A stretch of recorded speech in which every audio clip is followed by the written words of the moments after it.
Hello and welcome to Ageless Rock channel. Today, we're going to explore Nakum pyramids in Guatemala. It is part of the larger Yaksha Nakum Naranjo triangle.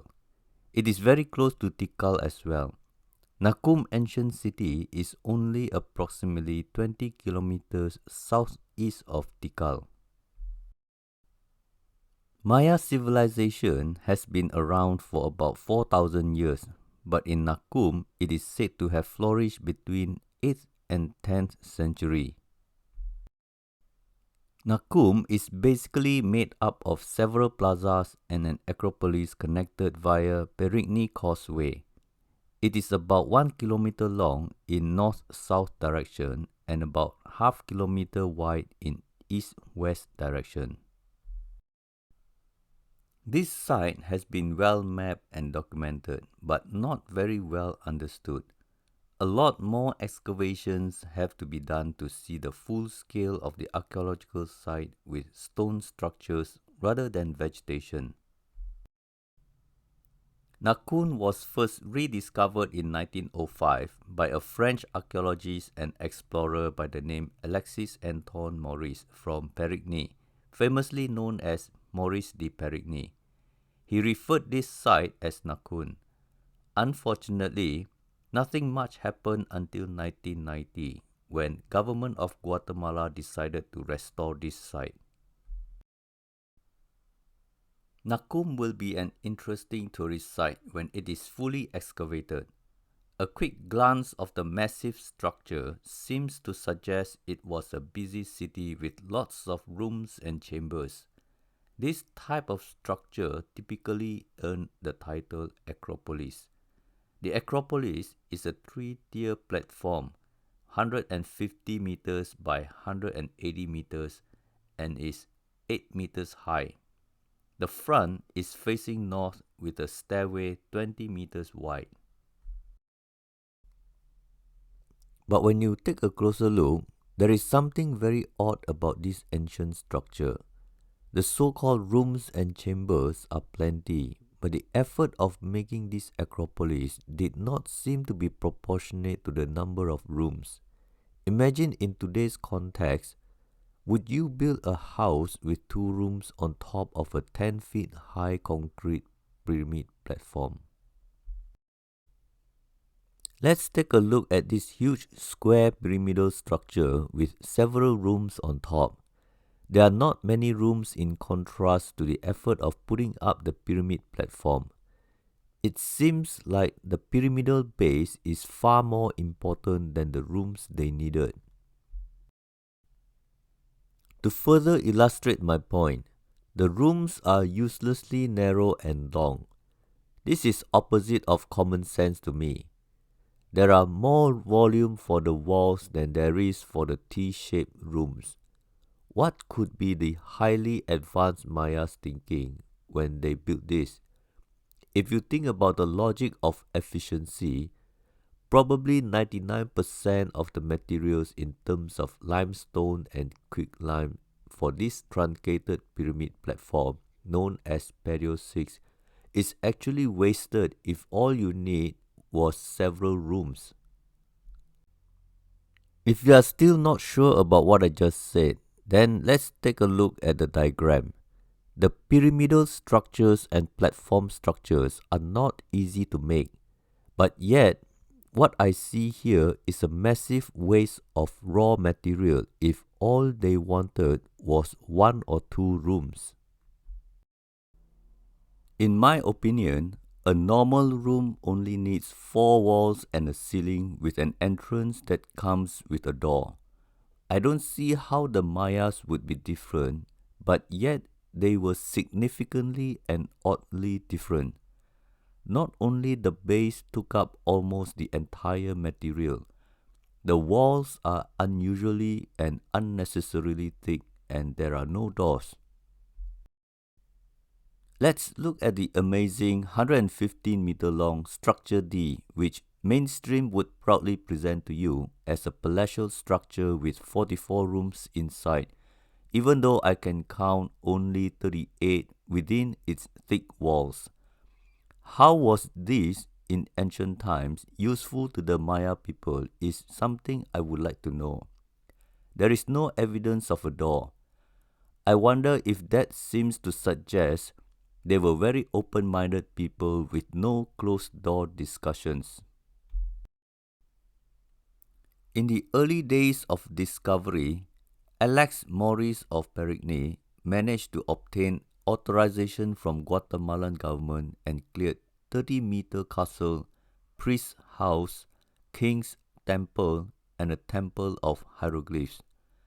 The Mayas he met for information were very different from the Mayas today. They obviously had no clue how it got there, and that is why Maurice Perigny had to use all his detective skill to figure out what was going on here.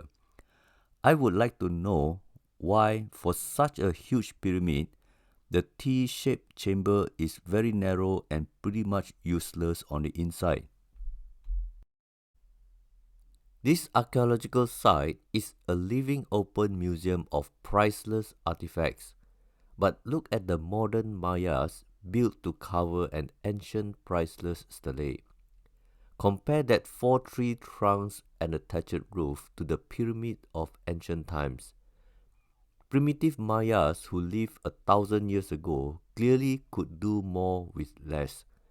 The contrast is so clear that they are clearly of two civilizations that occupied the same spot, most likely at different historical time. When the Europeans rediscovered Nakum, it was a typical lost civilization scenario where everything made of limestone was covered in vegetation. Mayas would need several centuries to complete a stone complex while living in wooden huts. They used the complex for much shorter time than they used to build it, then abandoned for a few centuries. This narrative doesn't seem to add up the human behavior of a great civilization.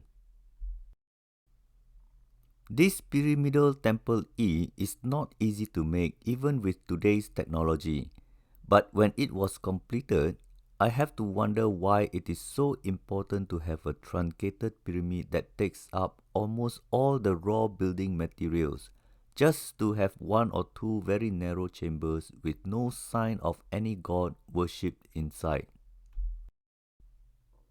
Another interesting feature of Nakum's site is the formation of Egroup, where 3 structures in the form of letter E is somehow noted for its astronomical alignment during equinox and solstice. A good example is the one at Tikal, where Lost World Pyramid is aligned to summer and winter solstices and equinoxes. This concept of E-group alignment is found at Nakum as well, so I think it is assumed that Mayas of Nakum had astronomy in mind when they constructed this complex. But since this structure is not fully excavated, the accuracy of the alignment is not yet a major excitement. It is also good to note that researchers found that E-group alignment is seldom accurate anyway.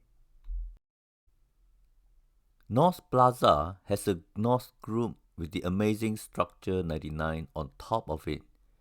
On top of the 3-tiered truncated pyramid, approximately 7 meters high, there are 3 structures in the famous triadic formation common in Maya architecture.